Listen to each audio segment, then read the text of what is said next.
યાત્રાધામ સોમનાથમાં રિક્ષા ચાલકોને આરટીઓ દ્વારા હેરાન કરતા 300 રિક્ષા ચાલકોએ સદભાવના ગ્રાઉન્ડમાં ભેગા મળીને વિરોધ નોંધાવ્યો।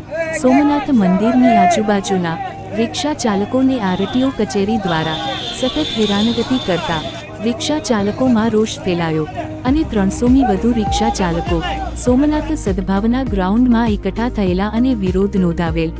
સોમનાથ મંદિર અને આજુબાજુના વિસ્તાર અને સોમનાથથી વેરાવળ વચ્ચે રિક્ષા ચલાવી અને પોતાનું ગુજરાન ચલાવતા હતા, પરંતુ છેલ્લા 2 દિવસથી આરટીઓ કચેરીના કર્મચારીઓ દ્વારા આડેધડ 50મી 60 રિક્ષા ચાલકો સામે કાર્યવાહી કરવામાં આવેલ, જેથી રિક્ષા ચાલકોમાં ભારે રોષ ફેલાયો અને આ તમામ રિક્ષા ચાલકો આજે તેમનો કામ ધંધો બંધ રાખી વિરોધ નોંધાવેલ અને સોમનાથ સદભાવના ગ્રાઉન્ડમાં તમામ લોકો એકઠા થયેલ અને આરટીઓની હેરાનગતિને કારણે 500ની વધુ રિક્ષા ચાલક પરિવારોને અસર થયેલ છે।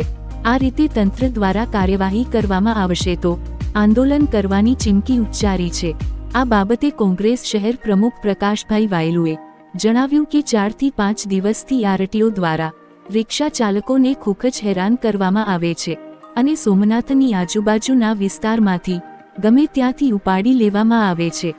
સોમનાથ પાર્કિંગમાં 30 રૂપિયા ભરી અને ધંધો કરીએ છીએ તો ત્યાંથી પણ પકડી અને 4 થી 5 હજારનો દંડ ફટકારવામાં આવે છે, જે રોજે રોજનું કમાતા રિક્ષા ચાલકોને ભારે પડે છે અને સોમનાથ આવતા યાત્રિકોને સારી રીતે દર્શન કરાવી અને તેઓને જ્યાં જવું હોય ત્યાં પહોંચાડી દેવામાં આવે છે, જેથી સોમનાથ આવતા યાત્રિકો પણ રિક્ષા ચાલકો પ્રત્યે સારી છાપ ધરાવે છે।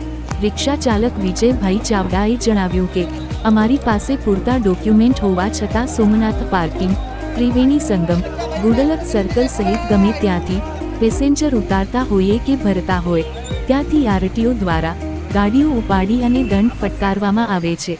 આમ તો મોટા ભાગના રિક્ષાઓના હપ્તા ચાલતા હોય છે, તેમજ પરિવારમાં અનેક મુશ્કેલીઓ પણ હોય છે, છતાં રોજે રોજનું કમાતા રિક્ષા ચાલકોને હેરાન કરવામાં આવે છે, જેથી રિક્ષા ચાલકોના 500થી વધારે પરિવારને અસર થયેલ છે।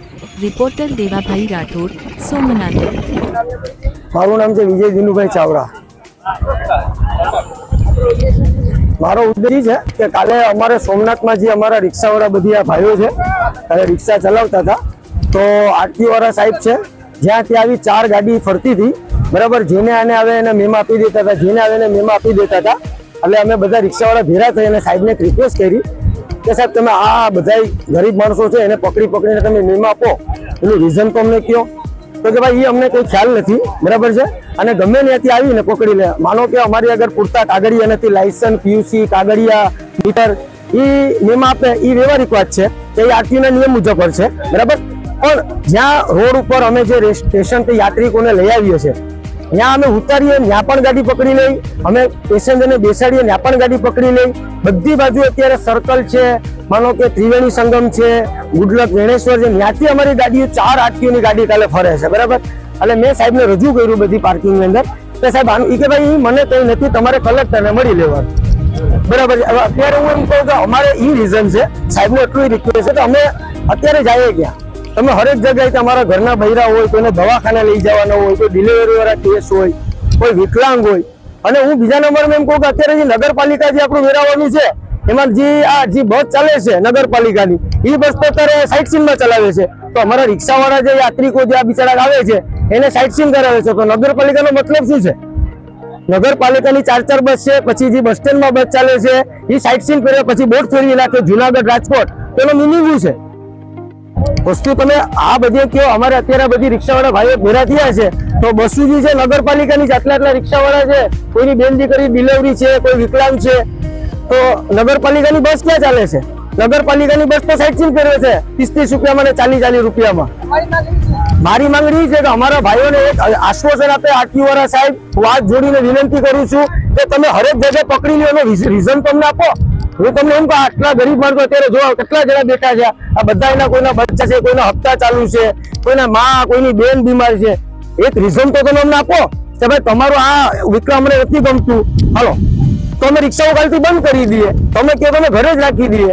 અને તમારે એવું લાગતું હોય કે અમારે રિક્ષાવાળા અનલીગલી નહીં, તો તમે બધી રિક્ષાવાળા પોલીસ ચોકે જમા કરી દઈએ, તમારે દોડવાની છે, મહેનત કરવાની કઈ જરૂર નથી। એક વસ્તુ સમજી લ્યો, તમારે મહેનત આટલા રિક્ષાવાળા છે સાહેબોને દોડવાની જરૂર નથી. તમે બધા મને કહી દો, અમે 500 રિક્ષા છે ને પોલીસ ચોકે જમા કરી દઈએ. ખોટો તમારો ટાઈમ બગાડ્યો. તમે અમારે પકડીને લઈ આવો, આ ભાઈને લઈ આવો, ઓલા ભાઈને, આ બધાને અત્યારે કોઈ આગળ પૈસા નથી લેવાના. આજ કોઈની માં બીમાર છે, કોઈની બેન બીમાર છે, કોઈનો દીકરો બીમાર છે, આ બધીની હાલત જોઈ લે. આ બધી ગરીબ માણસો છે. તો એનું રીઝન તો તમે અમે આપો. હું એમ નથી કહેતો અમે અનલીગલી છે, અમારી આગળ કાગળિયા નથી, અમારી આગળ વીમો નથી, તો તમે દંડ અમે ભોગવવા તૈયાર છે. પણ જે ખાલી જેની આગળ વીમા છે, પાર્સિંગ છે, એને શું કરવા તમે હેરાન કરો છો એમ કહું તો પછી યાર અમે ગરીબ માણસો છે ને, અમે અમારા રિક્ષા, અમારા બાયડી બચ્ચા છે, અમારું ગુજરાન અમે ચલાવીએ છીએ સાહેબ. તમે એક રીઝન તો આપો કે અમારે ત્રિવેણી ઉતારવાની, અમારે સમસાણે છે, અમારે કોઈ મરી ગયા હોય તો ન્યાય તમે અમારી ગાડી પકડી લો. તમારે સમસાણ વાળા અમારે ડાગુને લઈ જવા કેમ? તમે ગુડલકથી પકડી લો, તમે વેણેશ્વરથી પકડી લો, પણ એનું રીઝન તો તમે અમને આપો કે અમે સ્ટેશનથી યાત્રિકોને લઈ આવ્યા હોય તો અમારે સ્ટેશને ના ઉતારવાના, અને અહીંથી તો અમે એમ લાગે કે ભાઈ કાયદેસર આરટીઓનું કામ બરાબર છે. મારું નામ છે પ્રકાશ વાયલું, શહેર પ્રમુખ કોંગ્રેસ. અમારો પ્રશ્ન એવો છે કે આરટીઓ દ્વારા વારંવાર અમારે નાના અને મધ્યમ વર્ગના ગરીબ રિક્ષાવાળાઓને આ 4-5 દિવસથી બહુ હેરાન કરવામાં આવે છે. એટલે હેરાનનો મતલબ એવો છે કે જે સોમનાથ ટ્રસ્ટનું પ્રાઇવેટ પાર્કિંગ છે એમાં અમે લોકો 30 રૂપિયા ચાર્જ આપીને પાર્કિંગ પણ કરીએ છીએ અને ત્યાંથી રોજગારી પણ મેળવીએ છીએ. છતાં પણ ત્યાં આવી અને આટલો વાર અમારી ગાડી ડિટેન કરવામાં આવે છે. કમસે કમ 50 થી 60 રિક્ષાઓ કાલે ડિટેન કરેલી છે. સમજી લો કે એક રિક્ષાને 4 થી 5 જેવો દંડ આવે. અને આવા નાના જે ગરીબ લોકો રિક્ષાવાળા છે અને આવડે ધંધો પણ ન કરતા હોય, રોજનો 400 થી 500 એનું ગુજરાન ચલાવતા હોય, એટલે આવા 5000 દંડ અમે ના ભરી શકીએ.